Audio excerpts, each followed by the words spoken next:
Welcome guests and visitors for the first time na nandito po. Welcome po each one of us. Can you please rise for we start the service? For our call to worship.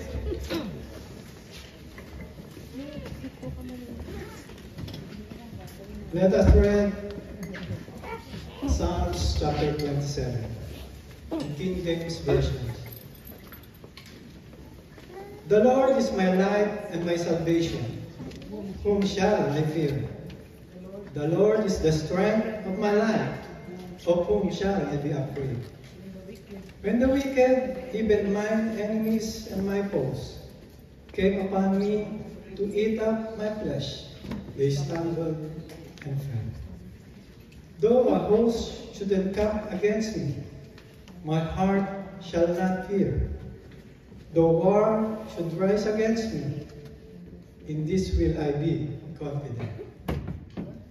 One thing have I desired of the Lord, that will I seek after, that I may dwell in the house of the Lord all the days of my life, to behold the beauty of the Lord, and to inquire on his temple. For in the time of trouble he shall hide me in his pavilion. In the secret of his tabernacle shall he hide me. He shall set me up upon a rock. And now shall my head be lifted up above mine enemies round about me. Therefore will I offer in his tabernacle sacrifice of joy. I will sing, yea, I will sing praises unto the Lord. Hear, O Lord, when I cry with my voice. Have mercy also upon me, and answer me. When thou saidst, seek ye my face, my heart said unto thee, thy face, Lord, will I seek. Hide not thy face far from me. Put not thy servant away in anger. Thou hast been my help. Leave me not, neither forsake me, O God of my salvation. Amen. When my father and my mother forsake me, then the Lord will take me up. Teach me thy way, O Lord, and lead me in plain path. Because of mine enemies, deliver me not over unto the will of mine enemies. For false witnesses are risen up against me, and such as breath out to help me. I have fainted unless I have believed to see the goodness of the Lord in the land of the living. Wait on the Lord, be of good courage, and he shall strengthen thine heart. Wait, say on the Lord. Amen. Amen. Let us pray. Father God, we thank you once again for this opportunity that you gathered around us today in this place. Today, on this special day, we remember that God has made this day. We will rejoice and be glad in Him. We will rejoice in His righteousness, in faithfulness to this church for a year and more years to come. Heavenly Father, we lift up against to you this time of fellowship and worship. May the Holy Spirit fill again this place so we may feel again your presence in our midst. Thank you, Lord, for the blessings, guidance, and protections to us in every day in our life. Bless our worship today, even our future. Gracious God, as we celebrate our past and rejoice in our present, we are looking forward with eager eyes to the future of this church. Thank you for guiding this church through year. Your wisdom and love have been foundation We are grateful for your presence in every step of this church journey. On our church's second anniversary, we want to thank you for your goodness, grace, and blessings and faithfulness over those years. We thank you for every soul saved by the gospel and for every heart that has been restored and healed. And now, O Lord, may you prepare us, our heart, with joy to praise and worship you. Through our song and praises, that every song glorify you, and be ready to hear your words, from preparing to apply it in our actions as we listen to your words, O God. Amen. Thank you, Father God, for all the memories and sharing that we encounter in this church. We praise you, O Lord. We thank you. This is our prayer in Jesus' name. Amen. Amen. Amen.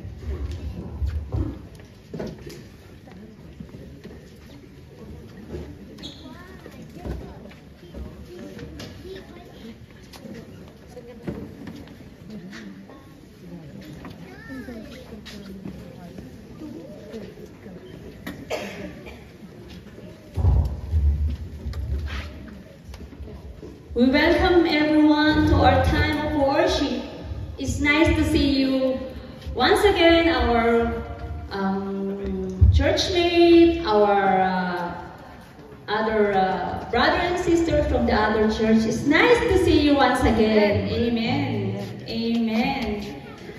In Psalms 118, as Brother Ronald already said, that this is the day that the Lord has made, and we will rejoice and be glad on it. Amen.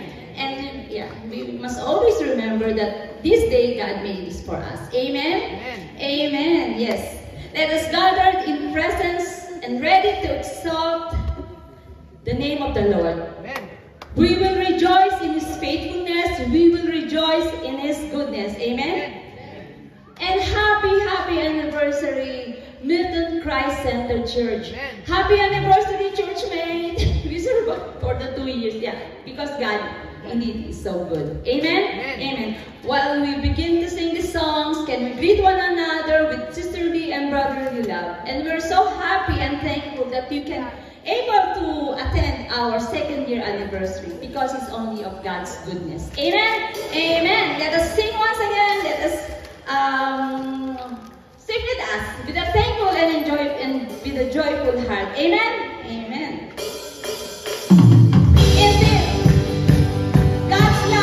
Forever.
of God, glory and mighty.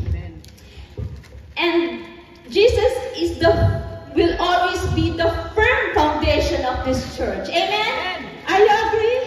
Amen. Let us continue to sing and sing praises to our God.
The name of this song is This is Kingdom.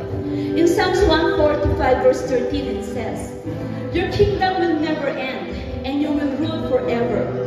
The Lord can trust it in all that He says.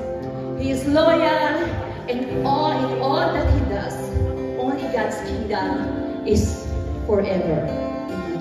All earthly kingdoms are temporary and one day will fall and disappear. But the kingdom of God is our home, not only on this earth, but through eternity. Amen. Let us bring our heart of worship to our God. Let's pour out of giving a highest praise to our Lord and Savior Jesus Christ.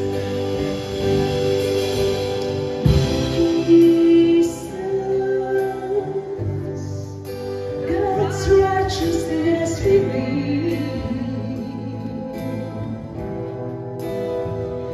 the Son of Man, the Son of God, His kingdom comes.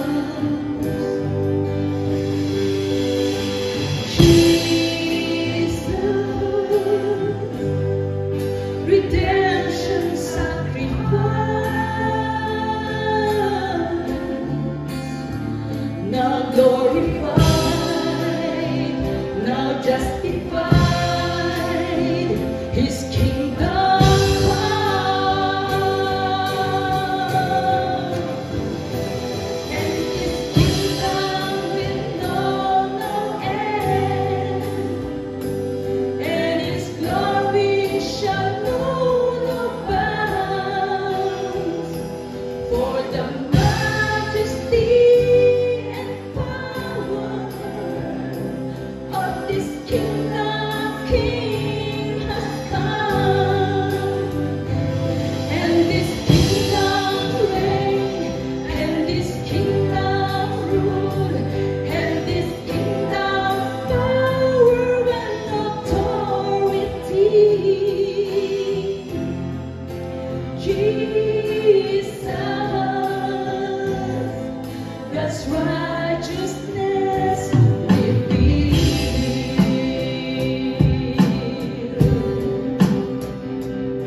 is the expression of God's love. Come on, church.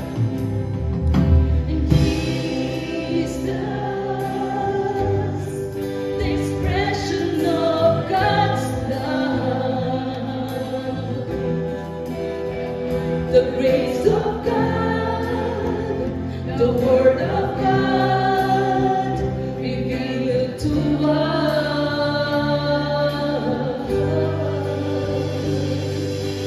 Jesus,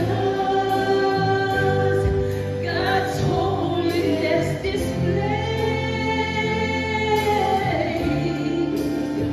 now glorified, now justified, His kingdom come, and His kingdom will know no end, and His glory shall know no bounds. For the majesty and power of this kingdom King has come, and this kingdom reigns, and this kingdom rule, and this kingdom power and authority. Jesus,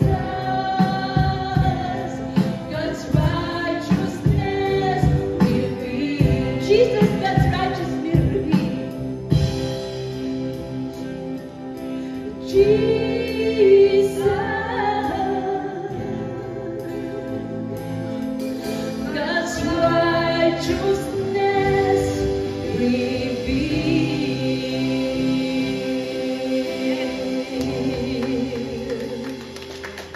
Purihin po ang Panginoon. Amen. Amen. I know we're so overwhelmed that the Lord our God always revealed His word to us. Amen. At patuloy po natin yung panghahawakan in all season of our lives, in all chapter of our lives. We always prove that the word of God is alive. The word of God is true. Amen. Amen. And the word of God is love. Amen.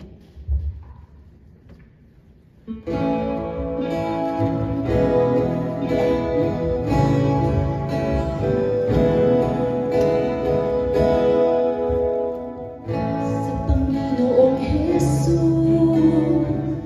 ako'y magtitiwala sa biyaya niya't habang buhay ko ay may kalinga sa pagsubok ang lumbay, naroon siya dumaramay. Ang Panginoo'y tapat kailanman.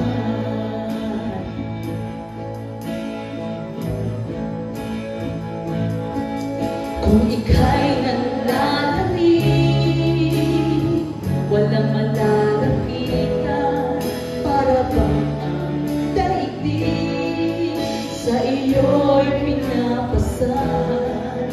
Alalahanin mo sana, minamahal ka niya, ang Panginoo'y tapat kailanman.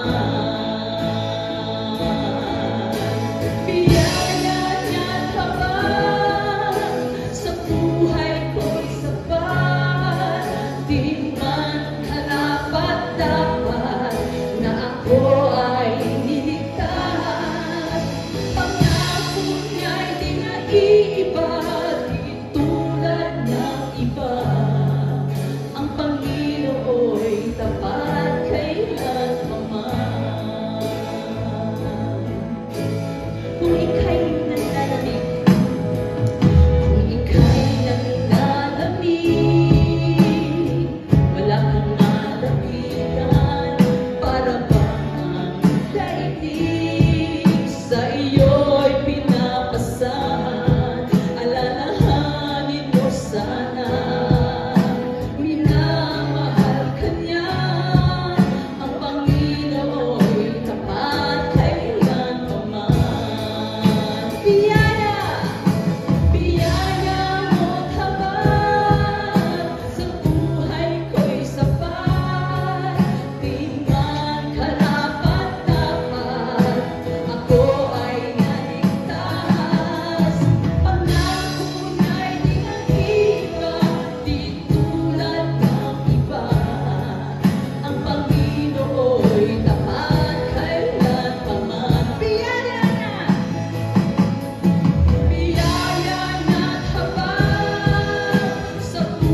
Father, our Lord, and our loving Savior, Jesus Christ.